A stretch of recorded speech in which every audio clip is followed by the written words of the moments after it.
Hey friends, welcome back to the Destination Baby and Kids YouTube channel. This is Gina. I am here with you to go over some installation information about this Graco SlimFit 3LX. So, I have a series of the 3 across and talking about narrow car seats. So this video is just kind of quick things about this specific seat for your installation.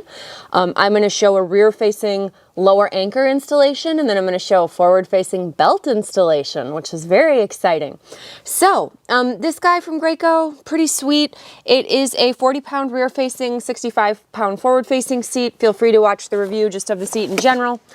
I've cheated. I've preemptively set my lower anchors to the lower anchor path. It's right here. So that's really sweet. This is what's called an open belt path. If you saw my Diono video, that one I had to like reach my hands in and touch underneath the plastic. This has what's referred to as an open belt path, so we see what the heck is going on. And when we're gonna install it rear facing, if you look on the front of the seat here, it reads recline. So if I pinch that guy, the seat is going to rock back. So that's exciting. And on your side, there should be a little level indication right here. So the ball must be entirely in the blue, which is right now pretty much what we've got going on. We'll assume it's fully blue.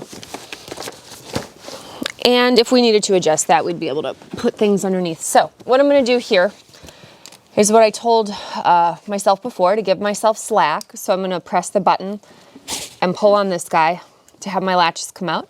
And as you can see here, there's a clear indication of the words up, so we know which side to put up. Gonna hit it on the lower anchors.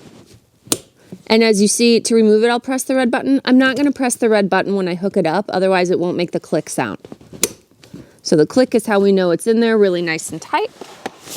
I'm looking at my seat belt, or excuse me, my lower anchor strap here, making sure it's threaded. You would do that with the seat belt too, believe it or not. And then we're just gonna hook up this side to our lower anchor. Perfect. So now we don't want the seat to be moving around. We're gonna tighten it. And as you can see, here, even in its most reclined mode, we still have space between the back seat and this guy, so that's perfect. We don't want them to be touching. We need a piece of paper to fit through there. And then all I'm gonna do at this point, and here's a trick. If you take this and pull it up back through this little hole right here and start yanking on the belt from that direction, you are going to get a much tighter installation because you've got a better leverage point to be able to pull versus trying to pull out in that direction from that way. And shockingly, a lot of car seats have this capability where you can get a better leverage point. So it's very exciting. All right, so I've tightened that guy down, and now I'm right-handed, so I'm going to take my left hand and pull the seat and make sure it's not moving more than an inch in any direction from its installation point, and it's not. Now, this seat doesn't have an anti-rebound bar like the other ones we were looking at. That just means that the seat can have movement up this way in an accident, and there's really no getting around that. That's why I generally prefer rear-facing seats that do offer some type of anti-rebound feature. So like, if people were to ask, hey, what do you think of this seat? I love the feature set on it. It's got automatic adjustment in terms of up and down. But for rear facing, it's also low profile, so easy to take your child in and out. But it's a very narrow seat pan compared to, let's say, like Diono, which is wider. And so it's probably not my favorite in terms of a rear facing seat. Now, here's where it gets interesting. For forward facing, I actually think the seat is awesome, so I'm gonna undo the rear facing latches. I'm gonna leave those where they are for now. Typically we would put them back in their home on the seat, but for what we're gonna demonstrate right now, I'm not gonna worry about that. I'm gonna pinch the lower portion and sit it upright, because right now we're gonna set it up for a big kid in forward facing mode.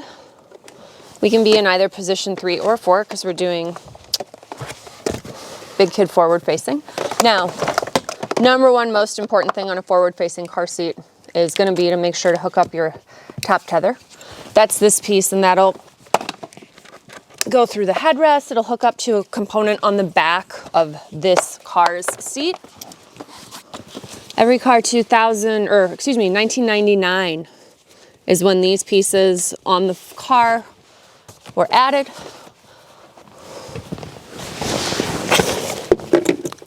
Oh, these ones are really accessible, nice. So I just pull on that strap, and as you can see now, it's strapped to the back of the seat. Really improves the seat safety. It's super critical to do that step. If I could hammer home anything about a forward-facing seat, it's always make sure to do that step. Now, if we're gonna do a forward-facing seat here, that means that this child is probably heavier. They're forward-facing, so they're definitely over the age of 2. We don't want any kids younger than 2 sitting forward-facing, even if the state law allows it. What a terrible practice. So we're gonna do rear-facing till 2, and then forward-facing for bigger kids. Now the camera guy can come on over here. I'm undoing this padding. I want him to look in here and see this. This is what makes this seat special. This is called a lock-off. This is a forward-facing lock-off. So if we're gonna do 3 across, or even a heavier child in this seat, we may not be able to utilize the latches. So if we use the seatbelt, this is going to clamp onto the seatbelt and ideally make the installation significantly tighter. So how that works is we take our belt, and then it'll say forward-facing belt path. That's where my hand is. The seatbelt is gonna come through, and this is called an open belt path because we're able to see what we're doing. There's another little hole over here. And I'm gonna go ahead and buckle this guy. You're gonna have to take my word for it. You'll hear the click. So it's buckled. And then I am going to pull on the shoulder belt component. I'm actually starting with the lap belt over and grabbing the shoulder and pulling. And I wanna make it, and you can get in and look at this direction probably. You wanna make it as tight as possible. So I'm really pulling on, move that out of the way. I'm really pulling on the shoulder belt component, and then I'm gonna take this red bit, close it up with the gray. And another pro tip is always gonna be to use the flat of your hand or your palm versus your thumb. Now that is in there, and that is not moving. This is my very first time installing the seat. I'm not kidding. That is also a true lock off, which means I don't have to worry about this being additionally locked off. That